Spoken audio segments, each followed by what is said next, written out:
kejiranan kos rendah dan rumah pangsa sering dikaitkan dengan masalah-masalah vandalisme. Persekitaran yang tidak selesa, penduduknya yang brutal, pengotor dan mementingkan diri sendiri.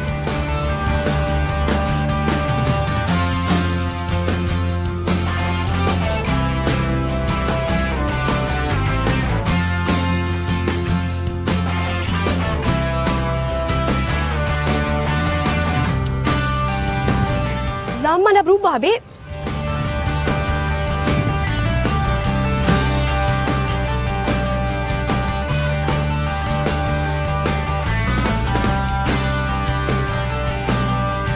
Ya, para penonton, sekarang saya berada di dataran Muhibah. Mengejutkan. Apa yang saya saksikan ini pasti dapat mengubah tanggapan umum.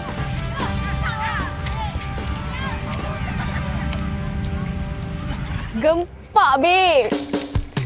Sebelum saya duduk sini, masalah di kawasan ni ada sikit kurang sihat lah. Tapi selepas dah 2 tahun, nampaknya keadaan memang bagus. Berkenaan 3 bangsa yang ada di sini, Melayu, India dan Cina, memberi kerjasama. Tidak ada masalah yang boleh dikatakan besar. Sikit-sikit tu biasalah. Penyatuan kaum tu dah mula nampak lah. Tak naklah jadi selisih faham. Mana yang elok kita tegur cara elok. Mana yang tak pada mata kita tak elok, kita tak payah tegur lah. Dia sendiri ingatlah. Kalau boleh anak-anak muda ni hormati orang tua-tua sikit lah, kadang-kadang mereka ni kurang sikit.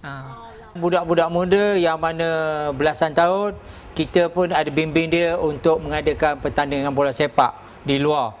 Baru-baru ni kita akan ada bertanding di Kerinci yang kita dapat nombor 2. Cuma kita sekarang ni ada sikit masalah, kita tidak ada padang bola.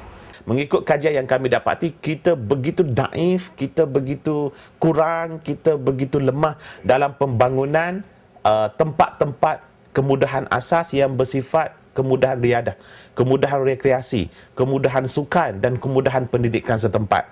Jadi kalau kita tengok di Kota Damansara, kalau tidak silap saya, berdasarkan kajian kita dapati tidak lebih daripada 3 gelanggang tenis sahaja yang ada, dan ada 2 taman kecil di sekitar Kota Damansara, dan tidak ada langsung dewan, contohnya dewan badminton, gelanggang squash dan sebagainya, yang membolehkan kumpulan remaja yang agresif, yang ekstrim, yang begitu pragmatis ini berkumpul, lalu menyebabkan mereka akan bertindak kerana akan membentuk kesedaran kedua kepada mereka apabila tidak ada tempat untuk mereka bekerja, bermain dan sebagainya.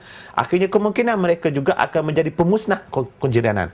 Jaga harta benda awam, bukan senang apa. Ada taman, sini ada ramai kawan, ada buayan dan meriah.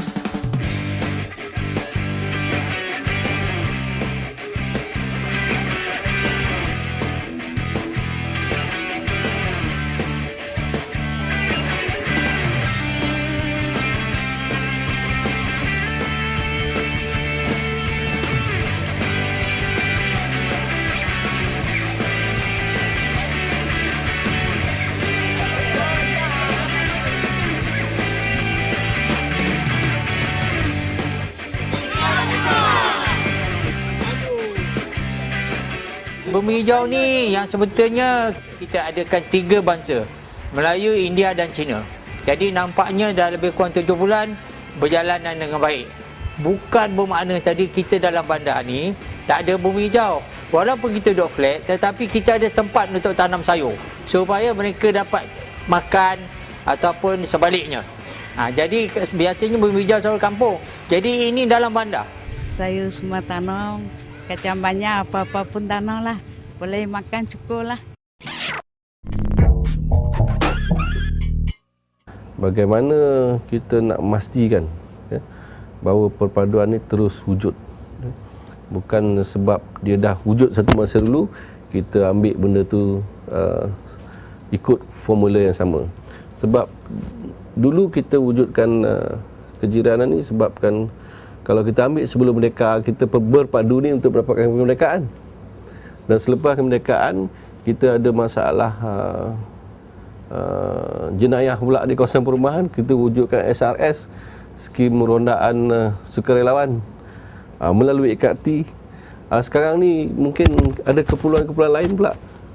Kalau ada kalau dia orang jemput especially kan, dia orang punya event kan, we shouldn't miss their event. Sebab aunty experience kan, satu kali je aunty miss dia orang punya event, macam dia orang dah macam tarik diri. So I think we shouldn't miss the neighbours event. Kalau boleh, benda yang tak kita utamakan neighbour punya event.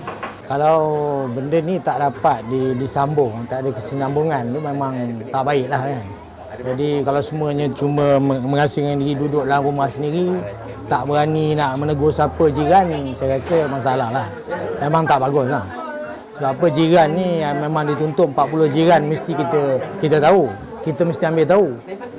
Jadi tak boleh nak biar aja aku dia hal dia, tak boleh. Ini satu masalah lah. Kalau berlaku sampai macam itu, sampai jiran tak kenal jiran kan. Jadi dari sisi budaya jelas, ya, dalam budaya Melayu jiran itu adalah tamadun, adalah ruh kepada budaya Melayu. Yang kedua, dari sisi agama juga jelas, Islam melarang sama sekali kita mengkhianati, kita menghina, kita melakukan jenayah terhadap jiran. Bahkan kedudukan jiran lebih tinggi daripada ahli keluarga sendiri. Itu pandangan Islam. Dan yang ketiganya dari sisi akademik, dari sisi etika, dari sisi perundangan dan sebagainya, kita pun dah maklumkan bahawa jiran merupakan suatu sistem, suatu proses kehidupan masyarakat kita.